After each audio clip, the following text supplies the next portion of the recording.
চলুন দাদা। দাদা কল্যাণী যাবেন? ম্যাডাম, এটা তো রিজার্ভ অটো। প্লিজ দাদা, আমার কল্যাণী যাওয়াটা খুব ইম্পর্টেন্ট, খুব জরুরি একটা কাজ আছে। দেখুন না দাদা, তার বদলে আপনি যত টাকা চাইবেন আমি তাই দেবো। প্লিজ চলুন না। এক্সকিউজ মি দিদি, এই অটোটা আমি রিজার্ভ করেছি। প্লিজ দাদা একটু বোঝার চেষ্টা করুন, আমার কল্যাণী পৌঁছানোটা এখন খুব জরুরি। আপনি দরকার হলে অন্য একটা অটোতে চলে যান না, আমাকে প্লিজ একটু যেতে দিন। দিদি, আপনি একটু আমার বিষয়টা বোঝার চেষ্টা করুন না। আমার আজকে ইন্টারভিউয়ের ডেট আছে, আমার এমনিতেই অনেকটা লেট হয়ে গেছে।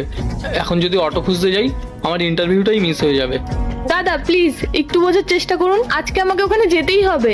প্লিজ দাদা আপনি অন্য একটা অটোতে চলে যান প্লিজ। আচ্ছা ঠিক আছে, আপনি যান।